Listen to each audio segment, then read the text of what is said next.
Hello everyone, welcome back. We will continue with our amino acids and now we will analyze the imidazole group of histidine. Histidine, now let's remember the structure of histidine. Histidine has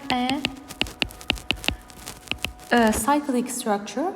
The R group of it has a cyclic structure and it is basic. Now we will see why it's basic. It has, first of all, an amine group, and it has, of course, its acidic group, and then it has one carbon over here, and then it has a cyclic pentane. All right, and now I will show you a little trick in order to draw the pentane.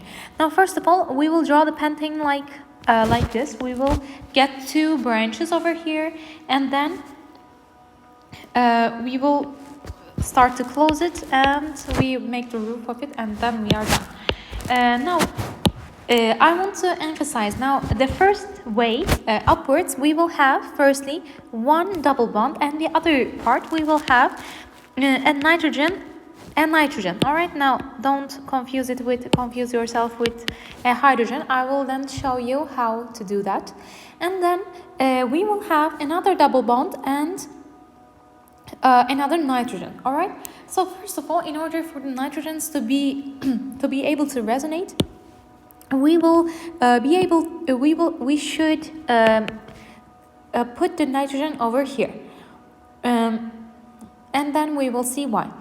And now we need to place another double bond, and this double bond should be well, actually it doesn't matter, but let me put the double bond here, and let me put the positive charge here. Why? Because double bond and positive charge need to be near each other so that this double bond can go towards the nitrogen in order for it to complement the valence electrons of the nitrogen. So now that we know this is positively charged, we are going to add, as we know, nitrogen has 5 valence electrons, and for it to be positively charged, it needs to have 4 electrons, so that 4 electrons means -4, and here we had -5, so that it means we have 4 bonds instead of 5 bonds. So we have now, however, as we notice, we have 1, 2, 3. We need the 4th one over here, and let's place a hydrogen. And then similarly, we will have, as we said, 5 electrons over the nitrogen. We will have 1, 2. The third one, I will draw a hydrogen, and then we will add the 2 valence electrons as we did before. All right, and this is how we are going to write the imidazole group of histidine. So what did we do? We had, just to revise it real quick, we had this structure over here, and then 2 branches, one closing up, and then 1 double bond, another hydrogen over here, and then we had another double bond bringing together a positively charged, and then this is our last nitrogen. And then what do we have to do next? We are said that the imidazole group of histidine is a heterocyclic aromatic amide. Only one of the imidazole nitrogen is basic, the other is lone pair, is part of the aromatic system. So I will show you now why this is aromatic. I will show you why this is basic. So histidine, actually, we are, of course, we know that the molecule itself cannot be positively charged. It actually is 1, 2, 3, 4. It actually has, it doesn't have a positive charge over here, and it doesn't even have a hydrogen. It's just like this. The molecule itself is just like this. However, when we add one more hydrogen, it is added to this part, forming this structure. And therefore,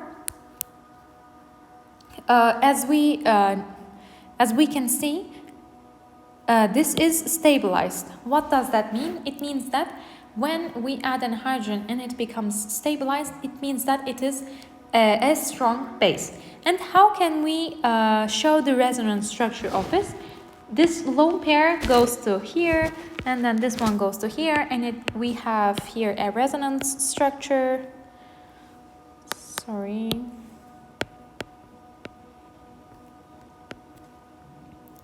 It means we have 2 electrons over here, and then a hydrogen.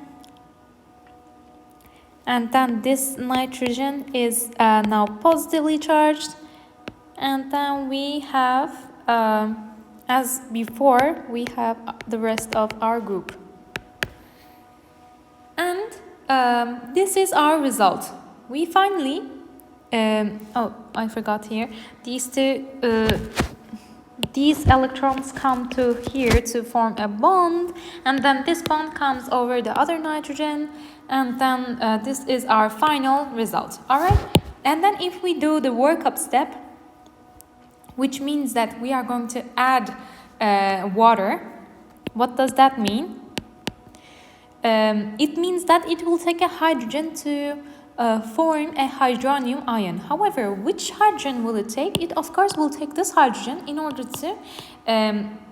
to neutralize this charge over here. So let me show you real quick the result. And here we have that. Here we have this, and then we have the following, and this is our result. Plus we have, of course, hydronium ion. And the pKa of this is 6.10. Why so? The reason why is because even though we can gain an electron through this part of this, we have a very important remark that we should see over here. Remark: one of the imidazole nitrogens is basic. Now let me write this here is imidazole. Imidazole means we have a cyclic thing, because like immediate means that it's fast, so it's faster than a 6 carbon ring, as it's 6 is greater than 5. This is just a way to memorize which one was imidazole. And then now let's go back to our remark, and our remark says that only one of the imidazole nitrogens is basic. We have 2 nitrogens, all right? Only one is basic. The other is lone pair, is part of the aromatic system.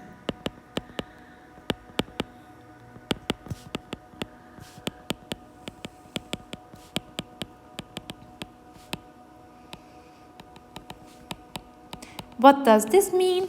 This means that actually our compound, which had a structure like this, the R part had a structure like this. We have an N here, we have a double bond here, and then our NH is actually belonging here. And now we have actually one of the nitrogens is added to the aromatic ring, because 1, 2, 3, 4, 5 here. Now we will see which one is part of the aromatic ring. When we add this one here, this one here, this one here, as we can see, these 3 actually made a complete tour, which means that they are resonating. And let me see if the other one was a candidate of being part of the aromatic system. Let me add it here, let me add it here. Now, since here, if this wasn't added to the aromatic ring, there wouldn't be any electrons which were going to be transferred to the other side. That's why we can say that this one is actually part of the aromatic system and not this one. All right, So an easy way to memorize this, to see how that works, it's that we need to have a specific distance between the two electron pairs. So here, as we can see, we have the electron pair here, here, and here, which the three of them form a equidistant sort of triangle, whereas if we were drawing like this, we had one of them here, one of them here, one of them here, and these two regions overlapping were a hint for us to understand that these two are actually not the part of the aromatic system. And now let's continue. The imidazole group of histidine is a heterocyclic aromatic amine. Only one of the imidazole nitrogens is basic, the other's lone pair is part of the aromatic system.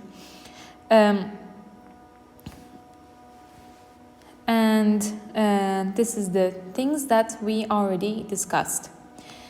And then now let's see the titration curve when glycine is titrated with sodium hydroxide.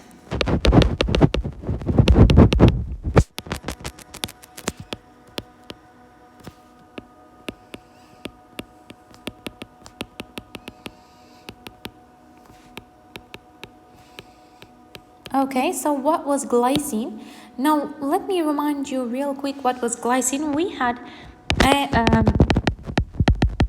amine group, and then we had an acid group, and then we had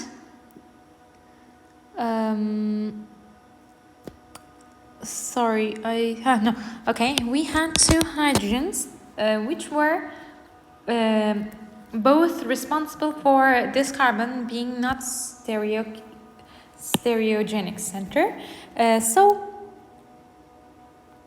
When we add sodium over it, what will happen? This is now glycine. Now, first of all, we need to see from the table if what is the pKa of glycine.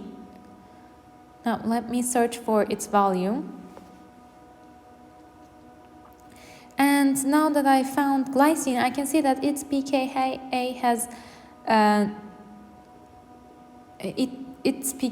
has no value. That means that it's not acidic, not basic property, and then it means that we will have, first of all, both of them, as it's very, very acidic, both of their hydrogens will be taken by the matrix, and then we will have at this point over here we will have a let me write first of all the axis, the OH concentration, let's say, and then we have the pH, and here we had really acidic conditions, so both of them groups will be protonated, and then we have hydrogen and hydrogen over here, and then when we go through the pH of the carboxylic acid, we will see that we will have both of the amino acids equal amount. Let me show you here. Here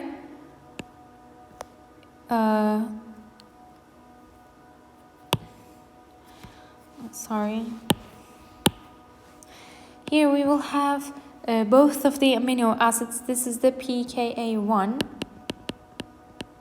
equals 2.35, which is the pKa of carboxylic acid, and then in here we will have both of the amino acids, first of them being the protonated one, and the second one, the carboxylic acid group losing its hydrogen, and this is the molecules that we will observe when we have the pKa1 value. Now let's observe what happens when we have pi value. What was pi?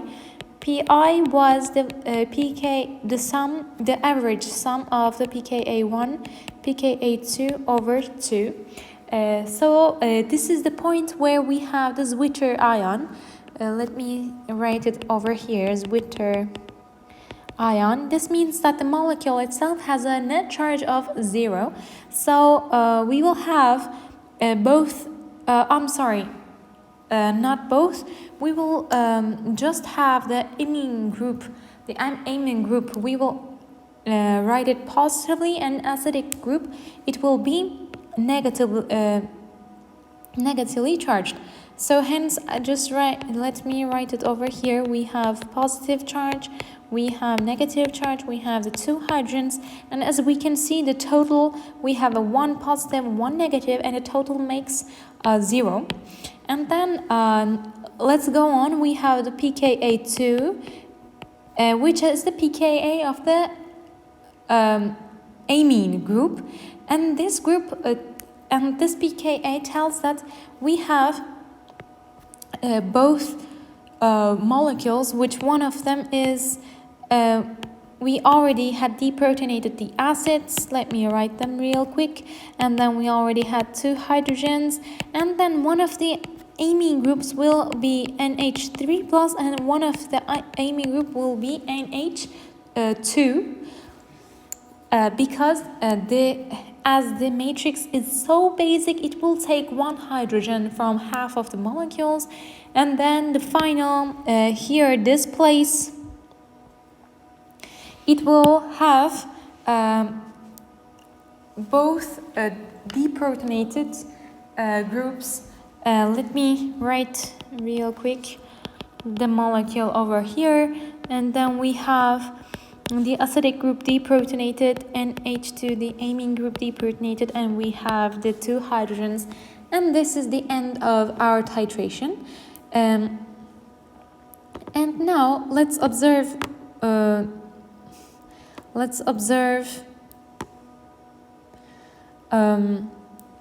what will be the titration curve when alanine is titrated with sodium hydroxide. What was alanine? So first of all, we need to see real quick what the structure of alanine, and alanine had just one methyl group as an R group, and it doesn't have any acidic or basic properties. That is why we actually have a really similar graph. However, we should know that if pKa values for an amino acid are known, the fraction of each protonation state can be calculated using the Henderson-Hasselbalch equation. This permits the titration curve to be calculated, or pKa to be determined from a titration curve. Now let me write it real quick. If we know the remark, let me say remark. This is really important, as if pKa values of an amino acid are known, the fractions of each protonation state can be calculated. If pKa values for an amino acid are known, the fractions of each protonated state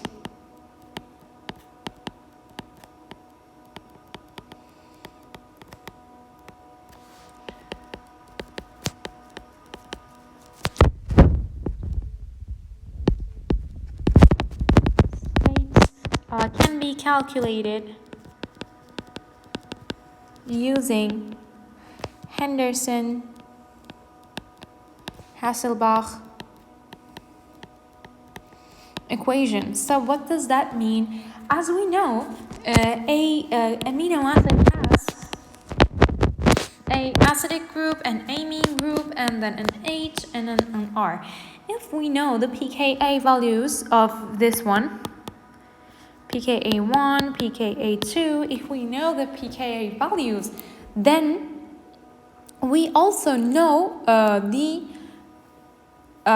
the fractions of how many are found in which pH value. So what that means is we know that they are found half-half in these points over here, half of that molecule, half of this molecule. However, what if we are here? Then we need to use the Henderson-Hasselbalch equation, which is really easy. pH equals pKa plus logarithm of A minus over HA concentrations. This permits a titration curve to be calculated or pKa to be determined from a titration curve. Alright, now let's go on.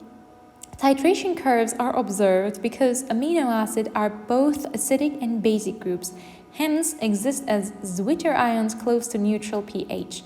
At high pH, both groups are deprotonated, and at low pH, both groups are deprotonated. This is just a part that I read from our notes, and this is the thing that we already talked, so I am confidently skipping this part. And now we have the isoelectric point, the pH at which the majority of amino acid molecules in solution have no net charge. Now let me write this definition real quick. The pi value is the isoelectric point. Let me write it over here because we need to know its what it stands for. Isoelectric point. And then what does that mean? The pH, we have a pH value at which the majority of amino acid molecule, at which the majority of amino acid molecules in solution have no net charge.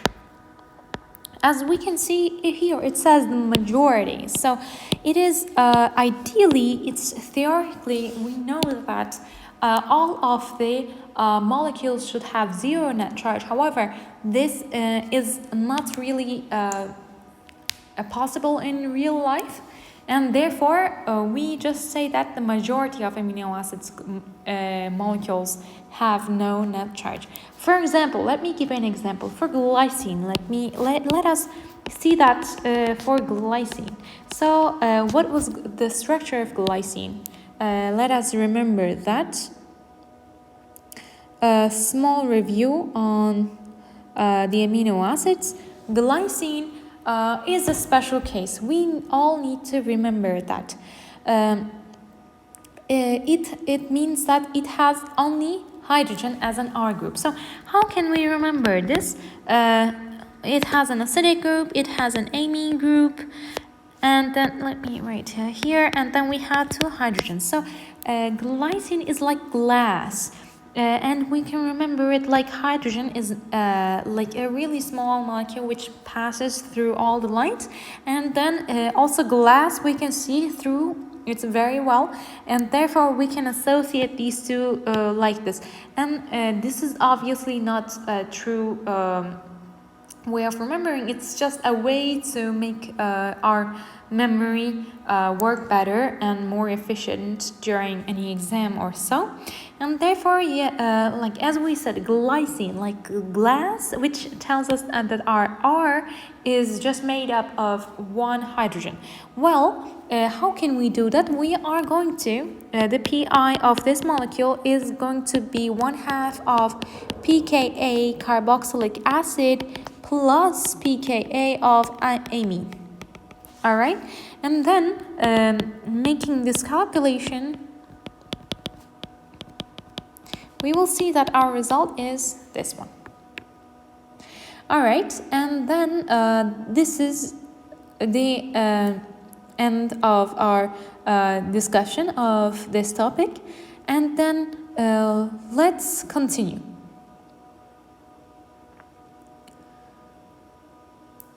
So for the 13 amino acids with a neutral side chain, if we had a neutral side chain,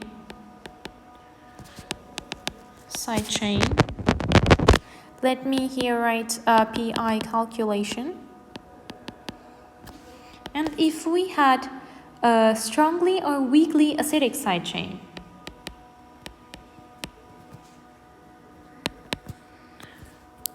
strongly or weakly acidic.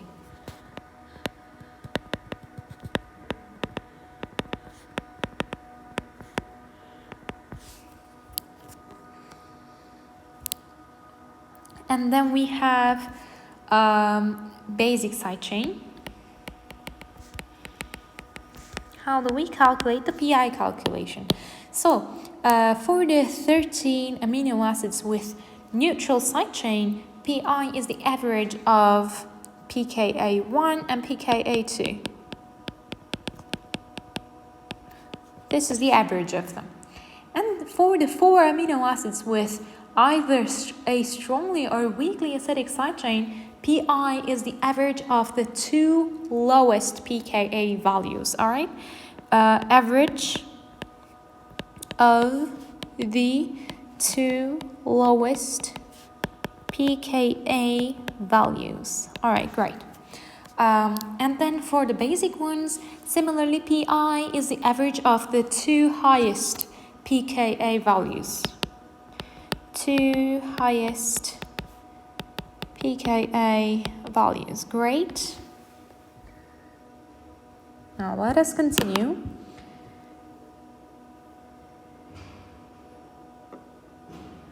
Now, for example, we will analyze lysine. What was lysine?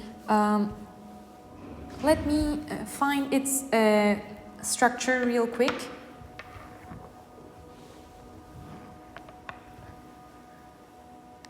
Lysine was basic, and yes, I found lysine. Now I will illustrate why this table is right. Lysine has a such a structure. We have the acidic part over here. We have the amine group over here, and then we have 1, 2, 3, 4 carbons. 1, 2, 3, 4. 4 carbons and an amine group attached over here.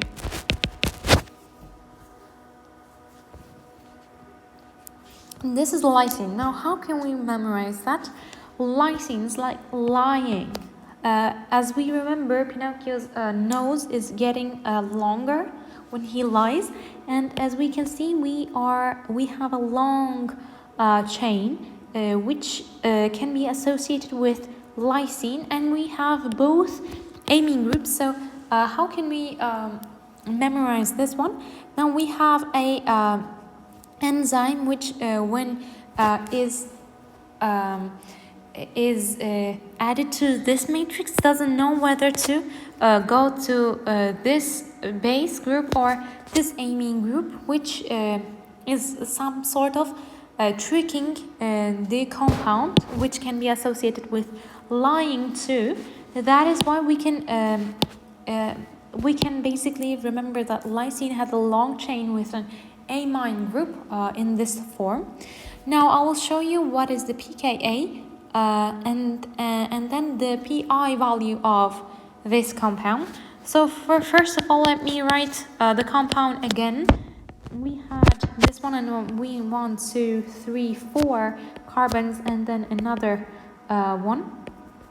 First of all, we have a high pH, meaning that and we have a low pH, meaning that we have high concentration of hydrogen, and therefore we have hydrogen both in here, both in here, both in here. Every hydrogen place is protonated easily because the matrix is really acidic. All right, decationic form of lysine. Its name is decationic form of lysine. All right, great.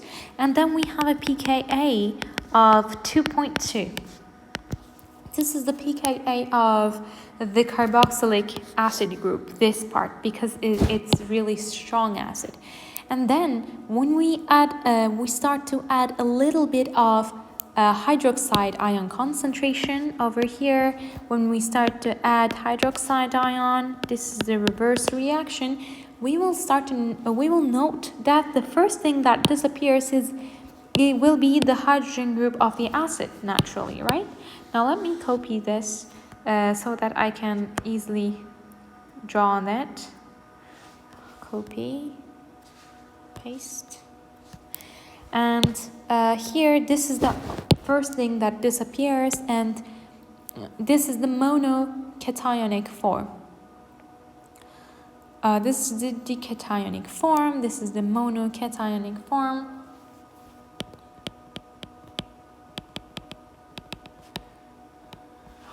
It has a pKa of 9.0 because now we are stuck with these amines which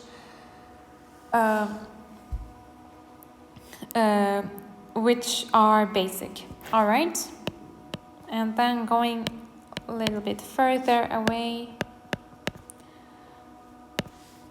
we will note that the first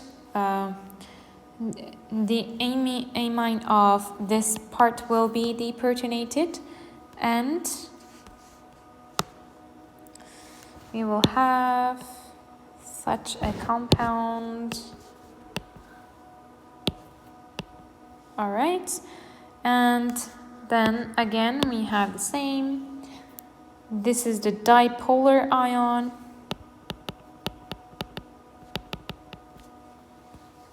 Sorry, I'll just... Okay, we have the negative charge, positive charge. It's therefore dipolar ion, and it has a pKa of 10.5. It's a very high pKa, and then we finally will have our last compound, which doesn't have neither of the protons. All right, and then this is our final structure, which is the anionic form. All right, great. And then the pi. In order to calculate the pi, we will just add up the two highest ones, pKa, this one and this one, as the amino acid is in general a basic form, 9.0 times 10, and all right, this is it. And therefore, we basically get the average of the two highest pKa's, and that was our way of finding our way through the pi. And then now let's make another example.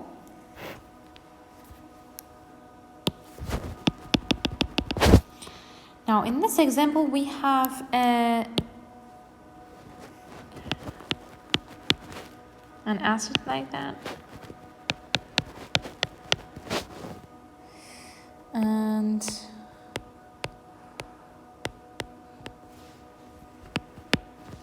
here this is glutamic acid.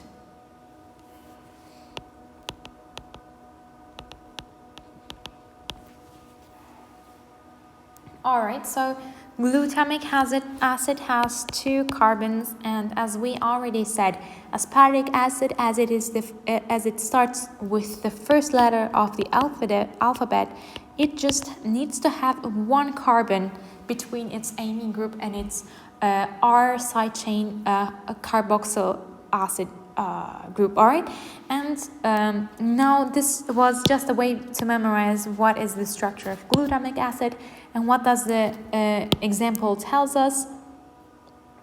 What is its form in strongly acidic solution, and in basic solution, what at its isoelectric point,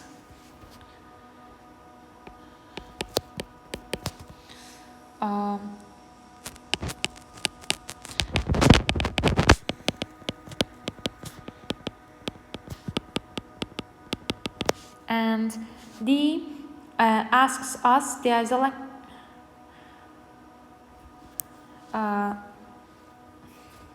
D is the isoelectric point of glutamine. The pi of glutamine, pi is 5.7, is considerably higher than that of glutamic acid. Is higher than the pi of glutamic acid. Why? These are our examples. So first of all, the first one is really easy. What will be in strongly acidic solution? All of the groups will be just protonated, and therefore we will just have all of the groups protonated, and this will be our answer. What will be its form in really basic condition? Let me put the solution over here, smaller. And really basic solution, what will it be? All of them will be deprotonated, right? This is our answer. In basic solution, sorry, I copied the wrong molecule. Let me do that real quick. This will be our answer in basic solution. All right, and then at C, it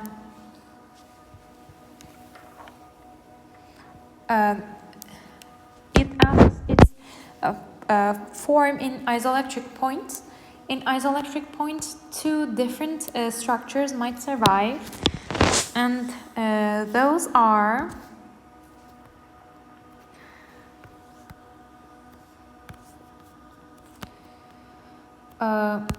two Zwitter ions, and one of them might be the one that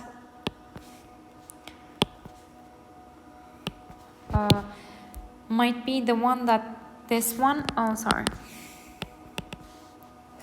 Zwitter ion means that we should have one positive and one negative charge.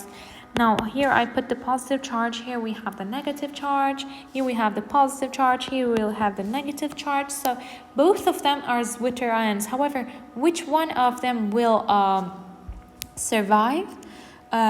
Well, this one will survive. The reason is because of the acid strengthening inductive effect of the alpha aminium group. Alpha aminium group, which one is this one? This one is acid strengthening because means that the acids which are near to this alpha aminium group are more acidic, meaning that it has a greater tendency to lose its proton. And why is that so? It is because it has a resonating structure, and one of them will go there, and therefore making this more negatively charged, and therefore this will go here so that it will be more resonating, more stable. And now we are asked why the pi of glutamine is higher than glutamic acid's pi. It's because now let me show you glutamine. Glutamine is very similar to glutamic acid. However, instead, at the end of the side chain, instead of being a carboxylic acid, we will just have an amine group, and this makes it a glutamine. And this has a greater pi because amine is eventually a base, and therefore its acidic and basic properties will neutralize. Therefore its pi will be greater, closer to neutral values.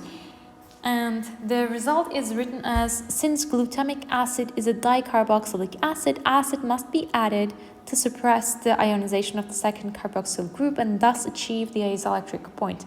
Glutamine with only one carboxyl group is similar to glycine or phenylalanine, as has its isoelectric point at a higher pH. just as we already explained. Now, we are asked the arginine group, and we have already explained it. And